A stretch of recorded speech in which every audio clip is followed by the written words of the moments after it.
Well, new this morning, so-called gray divorce is on the rise. Divorce rates for baby boomers have tripled since 1990. Research at Bowling Green State University finds divorce rates among those over 65 was more than 15% in 2022.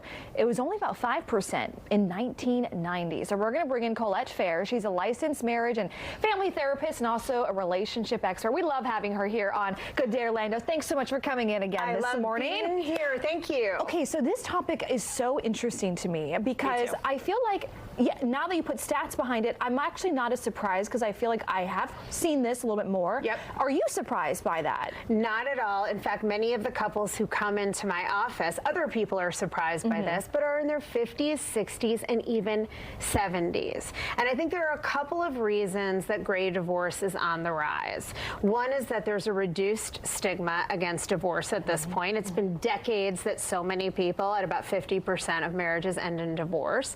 I also think people are living much longer. So it used to be that you didn't get to the point of a 40-year itch, right? You died before you got there. Now we're living a much longer time. So if you're unhappy at 55 and you see your life as 35, 40 more years, people want to make a change. That's a good point. And you know, if someone is kind of at that point in their life right now, and you know, maybe they're in their 50s and 60s and they're like, is it too late? Is it too late to almost restart and start again? I feel like you would say, no, it's not too late. Absolutely not. I'm 51 years old. This is the best yet. Yes. And there's so much to the lifespan. Plus, we've changed the way we live in our 50s and 60s and 70s. When you look at that old show, The Golden Girls. Oh, yeah. Right? Some of them were younger than I am, but they were styled and living more like little old grannies, right? Nothing wrong with that, but that's not the way most of us are approaching life now. So I think that people also are expecting something more from marriage than in generations past.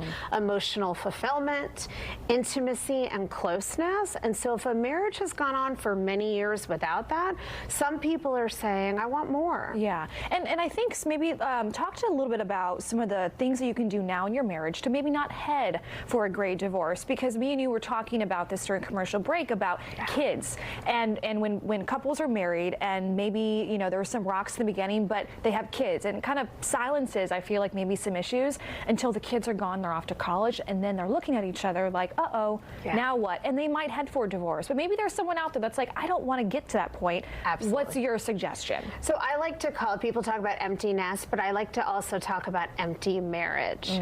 That if you get to that point where the kids are going off and you have neglected your marriage for 20, 30 plus years, or focused exclusively on the children, suddenly you're looking across the table at someone and saying, I'm not even sure how I feel about you. I don't even know you.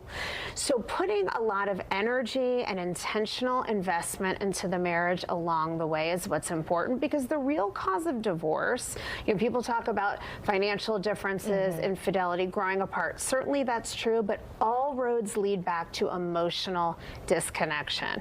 So you have to make your relationship a priority throughout its lifespan. Okay, and then last but not least, it's the holidays.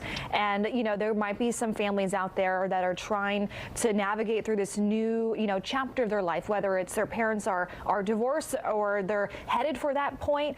What are your tips for families that are dealing with this right now? Yeah, it can be really hard, especially if this is the first year. So give yourself lots of grace and compassion. There may be some grief that comes up, but also be flexible and open to being creative and seeing the holidays as different than they've been in the past. What could you plan that would be fun, that might not be like what you've ever done before? Reach out to friends. Don't be alone, because the holidays can make people feel very isolated and sad. That's a good point. Colette, we're never sad when you're here. We so appreciate you. Thank you so much for coming in. Thank you. We, of course, appreciate it.